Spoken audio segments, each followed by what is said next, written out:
Kami siap mendengar firman-Mu dalam nama Tuhan Yesus Kristus. Haleluya. Amin. Puji Tuhan. Silakan duduk Bapak Ibu. Haleluya. Haleluya. Puji Tuhan, kita bersyukur pada awal tahun ini seberapa banyak kita yang bisa hadir. Kiranya Tuhan melawat kita pada hari ini, dan teman-teman kita banyak yang keluar kota diganti dengan saudara kita yang dari luar kota datang ke sini. Nah, kita lihat firman Tuhan sepintas saja kita lihat ya. Mungkin minggu depan kita bahas lebih detail lagi karena kita ada perjamuan kudus, lagi pula mungkin di rumah ada tamu-tamu kita. Nah, Efesus 1 ayat 15 sampai 23 saya akan baca untuk kita semua, ayat yang panjang. Demikianlah firman Tuhan. Karena itu setelah aku mendengar tentang imanmu dalam Tuhan Yesus dan tentang kasihmu terhadap semua orang kudus, aku pun tidak berhenti mengucap syukur karena kamu, dan aku selalu mengingat kamu dalam doaku, dan meminta kepada Allah Tuhan kita Yesus Kristus, yaitu Bapa yang mulia itu, supaya Ia memberikan kepadamu roh hikmat dan wahyu untuk mengenal Dia dengan benar, dan supaya Ia menjadikan mata hatimu terang, agar kamu mengerti pengharapan apakah yang terkandung dalam panggilannya, betapa kayanya kemuliaan bagian yang ditentukannya bagi orang-orang kudus, dan betapa hebat kuasanya bagi kita yang percaya, sesuai dengan kekuatan kuasanya yang dikerjakannya di dalam Kristus dengan membangkitkan Dia dari antara orang mati dan mendudukkan Dia di sebelah kanannya di sorga, jauh lebih tinggi dari segala pemerintah dan penguasa dan kekuasaan dan kerajaan dan tiap-tiap nama yang dapat disebut, bukan hanya di dunia ini saja, melainkan juga di dunia yang akan datang. Dan segala sesuatu telah diletakkannya di bawah kaki Kristus, dan Dia telah diberikannya kepada jemaat sebagai kepala dari segala yang ada. Jemaat yang adalah tubuhnya, yaitu kepenuhan Dia yang memenuhi semua dan segala sesuatu. Haleluya. Rasul Paulus, saudara-saudara, setelah melihat pertumbuhan iman jemaat Efesus, maka Rasul Paulus ingin membackup pertumbuhan ini, ya. Dan pertumbuhan ini harus berlanjut. Jadi kekristenan itu tidak ada stagnan, tidak berhenti, ya, berkelanjutan. Sampai kapan? Sampai kita mati. Jadi tidak ada seorang Kristen pun yang sudah tiba di puncak. Jadi anak Tuhan jangan berpikir sudah tiba di tujuan, ya. Karena itu Rasul Paulus ternyata mendengar pertumbuhan ini. Setelah aku mendengar tentang imanmu, nah, dalam Tuhan Yesus dan tentang kasihmu terhadap semua orang kudus. Jadi jemaat Efesus ini bertumbuh di dalam Tuhan, ya. Kalau kita lihat salib ini, setelah kulihat imanmu, katanya ini salib, ya, bertumbuh dalam iman dan kasihmu terhadap semua orang kudus, yang horizontal, kasihnya terhadap semua orang, iman kepada Tuhan Yesus dan kasihmu terhadap semua orang kudus. Ternyata kedua hal ini harus mengalami pertumbuhan. Jangan sampai kita percaya kepada Yesus malah musuh kita bertambah. Salah, ya. Justru kasih kita semakin luas, ya, semakin berbelas kasihan. Semakin kita mengenal Tuhan, kasih kita pun akan semakin luas. Karena banyak orang Kristen salah. Semakin dia sungguh-sungguh sama Tuhan, semakin tidak ada hubungan dengan orang lain. Ini salah. Nah, ada suami istri, pernah saya ceritakan kepada kita, apalagi dulu ada masa-masa persekutuan doa, ya, kebangkitan persekutuan doa di zaman dahulu. Karena orang bosan dengan gereja, akhirnya muncul persekutuan. Nah, ada suami istri yang sudah lama Kristen, ternyata istrinya masuk persekutuan doa. Wah, mengalami kegerakan, kebangunan rohani. Nah, saking istrinya ini mengalami kebangunan rohani, sampai suaminya nggak diperhatikan, makanannya nggak diperhatikan. Akhirnya, bagaimana? Kamu mau kemana? Mau persekutuan doa. Jadi, bagaimana makananku? Bagaimana? Lului sih, nah penting aku sedang cari Tuhan. Di situ salahnya. Jadi, Rasul Paulus mengatakan setelah dia mendengar tentang iman kepada Tuhan dan kasih kepada semua orang kudus. Nah, jadi dua hal ini harus bertumbuh dalam hidup kita. Aku pun tidak berhenti mengucap syukur karena kamu, dan aku selalu mengingat kamu dalam doaku. Jadi Rasul Paulus membackup iman ini, ya. Dan meminta kepada Allah Tuhan kita Yesus Kristus, yaitu Bapa yang mulia itu, supaya Ia memberikan kepadamu roh hikmat dan wahyu untuk mengenal Dia dengan benar, dan supaya Ia menjadikan mata hatimu terang. Nah, jadi saudara-saudara, ternyata mata hati itu harus semakin terang. Jadi kalau kita sudah mempunyai hubungan yang baik dengan Tuhan, bertumbuh, iman yang bertumbuh, kemudian hubungan yang bertumbuh. Nah, Rasul Paulus berdoa supaya jemaat Efesus punya mata hati yang terang, semakin terang gitu. Supaya apa? Nah, ini yang kita akan lihat. Jadi tema firman Tuhan hari ini, memiliki mata hati yang terang. Dulu mata kita gelap. Kita tidak bisa membedakan ini dosa, ini tidak. Mardudus.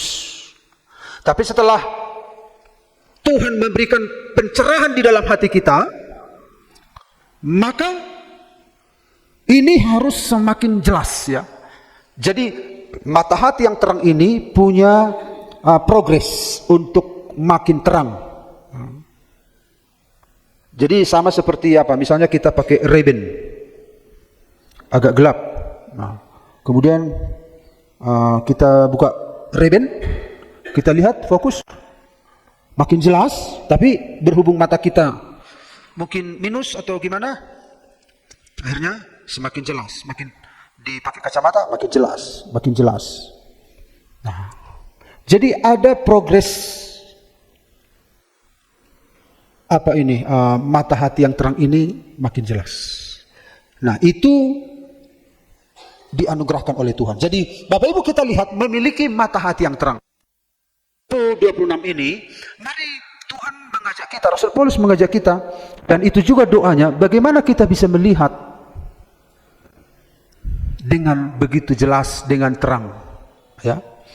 Ada beberapa hal yang akan kita bahas hari ini. Yang pertama, dari perikop yang sudah kita baca ini, kita akan melihat dan meminta kepada Allah Tuhan kita Yesus Kristus, yaitu Bapa yang mulia itu, supaya Ia memberikan kepadamu roh hikmat dan wahyu untuk mengenal Dia dengan benar. Yang pertama kita lihat mata hati yang terang adalah pekerjaan Allah semata. Kita tidak bisa melihat dengan jelas kalau Tuhan tidak menjamah hati seseorang. Sama seperti dalam Roma pasal yang 10, kita tidak usah baca di sana. Orang-orang Yahudi begitu gigih beragama. Begitu gigih beragama, tapi tanpa pengertian yang benar. Nah, ada orang-orang yang gigih tetapi tidak ada penerangan. Nah, mereka hanya menjalankan ibadah dengan agamawi. Makanya perlu mata hati yang terang. Dan mata hati yang terang ini adalah pemberian Allah lewat hubungan kita dengan Tuhan. Mata hati yang terang tidak terjadi oleh apa lama kita menjadi orang Kristen. Mata hati yang terang tidak terjadi Berapa sering kita melayani? Mata hati yang terang tidak terjadi. Berapa tahun sudah umur kita menjadi orang Kristen? Tidak. Mata hati yang terang ini terjadi lewat hubungan kita dengan Tuhan. Makanya kekristenan itu adalah masalah hubungan. Bedanya agama Kristen dengan pengikut Kristus. Jadi kalau agama itu kan kita tahu artinya tidak, gamein itu kacau, tidak kacau. Jadi agama hanya untuk mengatur keyakinan orang-orang supaya tidak kacau. Agama Hindu, Buddha, Kristen, Islam dan seterusnya. Nah, karena kita di negara hukum, maka kita harus jelas identitas keyakinan kita, Kristen. Soalnya kalau nggak punya kan kita nggak apa sama Pancasila, karena Pancasila itu pertama ketuhanan yang Maha Esa, harus beragama. Tetapi lebih daripada agama lah kekristenan itu. Kekristenan itu lebih daripada agama, karena Kristen itu pengikut Kristus. Hubungan dengan Tuhan, ya. Kita sudah merayakan Natal, jadi Yesuslah yang menghubungkan kita dengan Allah. Jadi mata hati yang terang hanya bisa terjadi kalau kita memiliki hubungan yang baik dengan Tuhan, maka Dia akan memberikan kepada kita apa? Hikmat. Hikmat. Dalam bahasa Yunani Sophia. Sophia kemampuan melihat hidup dari sudut pandang Allah. Kita tidak bisa melihat hidup ini dari sudut pandang Allah kalau kita nggak punya hubungan dengan Dia. Kemudian wahyu. Wahyu adalah sesuatu yang dibukakan, bukan ditemukan. Jadi saudara-saudara, mata hati yang terang itu supaya kita bisa jelas melihat, itu tidak temuan kita, tetapi hasil hubungan, hasil yang dibukakan, tergantung seberapa dekat kita pada Tuhan, seberapa gigih kita mau membuka diri pada Tuhan, seberapa haus kita akan Tuhan. Nah, itu yang akan kita lihat. Kalau kita lihat ya di tahun 2026 ini nubuat-nubuat orang hamba-hamba Tuhan, wah tahun-tahun penuh kegelapan, gitu ya. Kita tidak bisa mengabaikan nubuat-nubuat itu, ya. Kita harus menerimanya dan menimbang lewat firman Tuhan. Tapi artinya paling tidak itu jadi sebuah peringatan bagi kita, sebuah kode. Supaya apa? Supaya kita was-was. Kita tidak menjadi orang yang bebal. Nah, jadi saudara-saudara, Tuhan yang memberi kemampuan ini. Dari Tuhanlah mata hati yang terang ini terjadi. Jadi, Bapak Ibu, Rasul Paulus berdoa, aku berdoa supaya Bapa memberikan mata hati yang terang. Karena hanya dari Dia yang bisa melihat, memberikan mata hati yang terang, kita bisa jelas melihat segala sesuatu. Nah, jadi saudara-saudara, kalau kita melihat ini ya Bapak Ibu, ini seperti sebuah rumah ya, nggak kelihatan. Beginilah hidup manusia ya, gelap. Seorang yang sudah terhubung dengan Tuhan, sudah diselamatkan oleh Tuhan, seharusnya dia memiliki mata hati yang terang. Sudah lengkap lampu yang mahal di dalam, bangunan yang bagus. Tetapi saudara-saudara, supaya terang apa yang terjadi, ini harus ada saklar ini, truk gitu. Artinya harus ada sebuah tindakan dalam hidup kita untuk mengaktifkannya lewat hubungan dengan Tuhan. Jadi saklar ini bagaikan keputusan kita, kemauan kita. Kita mau nggak? Gitu. Akhirnya apa yang terjadi? Setelah itu terang. Akhirnya terang seisi rumah. Jadi supaya mata hati kita terang di tengah kegelapan dunia ini, ya, semalam juga Ibu Gembala berdoa. Ya, di situ ada sebuah kesan ya, terkesan ternyata seperti sebuah kegelapan gitu, seram. Ya, kita punya firman Tuhan untuk menimbang ya, tapi nggak boleh anggap remeh. Makanya Alkitab mengatakan jangan anggap remeh nubuat. Nah, jangan anggap remeh. Jadi dunia ini seperti ini, manusia itu seperti ini. Tapi walaupun ada kegelapan, kita bisa menikmati Tuhan. Ya. Ada terang di dalam hati kita. Nah, jadi artinya poin yang pertama adalah supaya mata hati kita terang, itu tidak terjadi lewat seberapa intens kita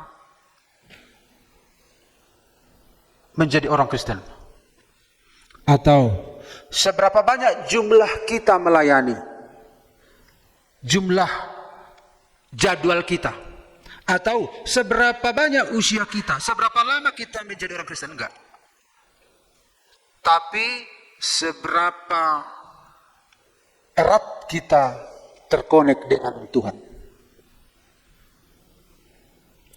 Seberapa erat kita terhubung dengan Tuhan. Makanya keselamatan itu masalah hubungan, bukan masalah saudara-saudara masalah pindah dari satu kepercayaan ke kepercayaan lain. Enggak. Makanya saya membuka pikiran kita tidak sekedar berpindah dari sebuah tempat ke tempat lain, atau dari agama lain ke Kristen. Tidak sekedar itu. Walaupun itu bisa menjadi langkah awal, tetapi selanjutnya kita harus terhubung dengan Tuhan. Kita harus terkoneksi dengan Tuhan. Amin, Bapak Ibu. Hubungan dengan Tuhan, ingat, itu yang membuat kita melihat. Nah, kedua, mari kita lihat lebih lagi ya. Dan supaya ia menjadikan mata hatimu terang, agar kamu mengerti pengharapan apakah yang terkandung dalam panggilan. Kita mengerti dalam panggilannya betapa kayanya kemuliaan bagian yang ditentukannya bagi orang-orang kudus, dan betapa hebat kuasanya bagi kita yang percaya sesuai dengan kekuatan kuasanya. Yang kedua, mata hati yang terang menolong kita melihat hidup ini dari perspektif Allah. Inilah mata Allah. Jadi inilah saya. Saya melihat dari sudut pandang Allah. Saya bisa melihat dunia ini dari sudut pandang Allah. Bagaimana Allah melihat dunia ini? Bagaimana kita bisa melihat kehidupan ini? Karena sudut pandang Allah beda dengan sudut pandang kita. Bapak Ibu pernah saya kumpulkan ilustrasi, udah pernah saya sampaikan kepada kita. Dari sudut pandang hewan, ternyata hewan itu punya sudut pandang berbeda. Misalnya, kalau lalat melihat dunia ini ternyata terbalik. Kalau lalat melihat dunia ini ternyata terbalik. Jadi para ahli mungkin melihat ke area matanya ini, kelopak matanya, oh ternyata terbalik dunia ini dari sudut pandang mereka. Itu lalat. Sementara kalau kuda, ya, nanti secara persisnya cek Bapak Ibu di Google. Kuda itu melihat semua itu satu warna, hijau.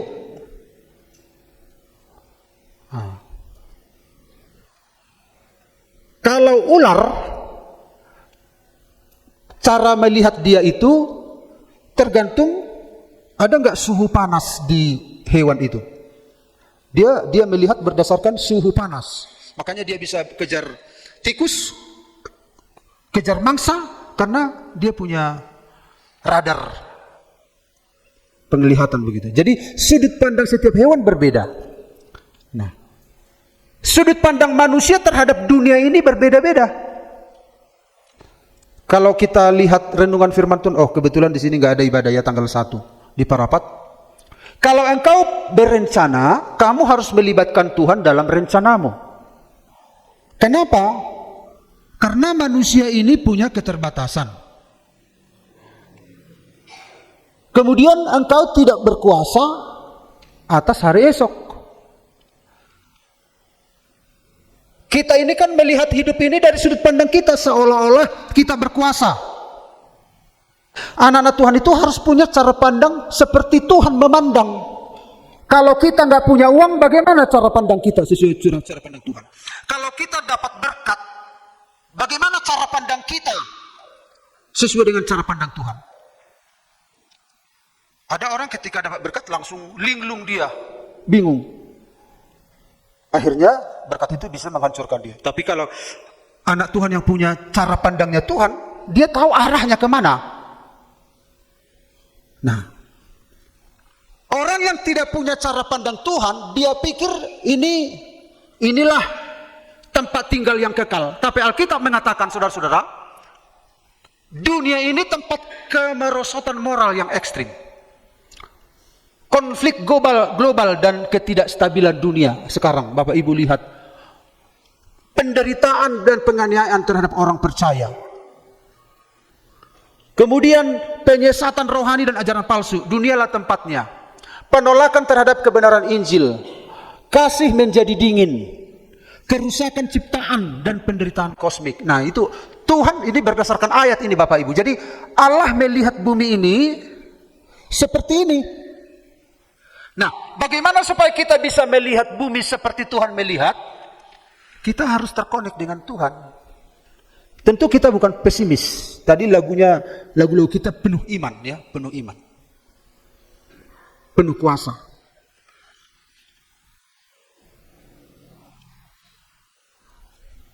Nah, karena itu kita harus belajar melihat secara luas. Tapi orang yang melihat secara sempit, dia akan melihat dunia ini seperti katak di bawah tempurung.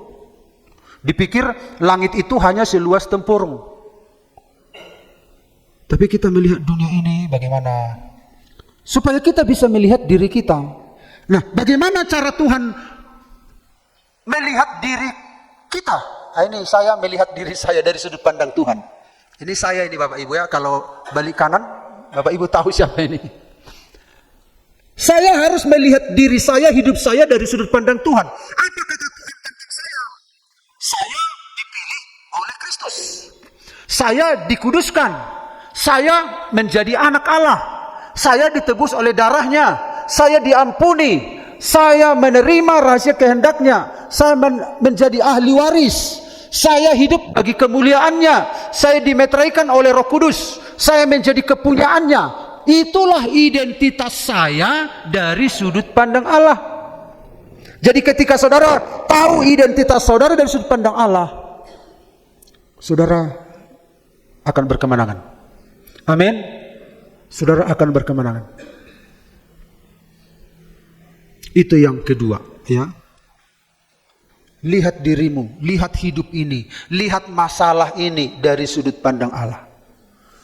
Bagaimana caranya supaya kita memiliki mata hati yang terang? Lewat hubungan dengan Tuhan, karena Dia yang memberikan wahyu. Memberikan apa? Sophia. Sophia itu artinya adalah melihat dari sudut pandang Allah. Hikmat. Sophia itu hikmat. Menilai seperti Tuhan menilai. Menimbang seperti Tuhan menimbang. Makanya ini adalah level pertumbuhan selanjutnya. Makanya Rasul Paulus berkata, setelah melihat jemaat Efesus ini yang bertumbuh sehat, lalu Paulus berdoa lagi supaya Dia memberikan kepadamu roh hikmat dan wahyu. Ternyata ada progres dari kekristenan dan memberikan kepadamu mata hati yang terang supaya kamu bisa melihat seperti Tuhan melihat. Dan yang terakhir Bapak Ibu, dan segala sesuatu telah diletakkannya di bawah kaki Kristus, dan Dia telah diberikannya kepada jemaat sebagai kepala dari segala yang ada. Jemaat yang adalah tubuhnya, yaitu kepenuhan Dia yang memenuhi semua dan segala sesuatu. Ya, Bapak Ibu perhatikan, telah diletakkannya di bawah kaki Kristus. Dia telah diberikannya kepada jemaat sebagai kepala dari segala yang ada. Jadi di dalam ayat ini kita melihat mata hati yang terang membuat kita sadar siapa yang memegang hidup kita, siapa yang memiliki kita. Mata hati yang terang membuat kita sadar siapa yang memegang hidup kita. Nah, kalau kita tidak memiliki mata hati yang terang, kita akan takut menghadapi hidup ini. Kita akan khawatir, kita akan cemas. Tapi kalau kita dekat dengan Tuhan, Tuhan memberikan mata hati yang terang, penerangan di dalam batin kita. Oh, kita sadar ternyata Tuhan yang pegang hidup. Kalau Tuhan yang menjadi Bapak Ibu jurumudi dalam hidup kita, apa yang perlu kita takutkan? Dia yang memimpin hidup kita. Artinya kalau Yesus jurumudi kita, sopir kita, kita tinggal tenang di dalam kapal itu. Kalau Yesus yang mengambil kendali dalam hidup kita, kita tenang. Seperti penumpang bisa ngantuk-ngantuk karena dia tahu supirnya bertanggung jawab, ya ngantuk-ngantuk saja. Seperti itulah hidup ini. Jadi kalau Yesus yang memegang kemudi hidup kita, kita akan merasa aman. Nah, bagaimana kita bisa sadar bahwa Yesus yang memegang hidup kita? Kalau mata hati kita terang, kita punya kesadaran penuh. Tuhan yang menjaga hidupku, Tuhan yang mengendalikan hidupku, Tuhan yang memelihara hidupku. Aku adalah anak Allah, aku telah ditebus oleh darah Kristus. Itu mata hati yang terang itu yang memungkinkan, menyadarkan itu semua dalam hidup kita. Dan kita nggak takut entah ada kegelapan di hadapan kita. Nah, tapi apapun yang terjadi, kalau mata hati kita terang, kita nggak takut. Karena kita tahu siapa yang memiliki hidup kita. Amin Bapak Ibu. Amin. Di tahun 2026 ini, biarlah kita terhubung dengan Tuhan. Lebih dalam, lebih dekat. Lebih terkonek dengan Tuhan. Nah, kita akan menghadapi perjamuan kudus. Kita nyanyikan nyanyian ini.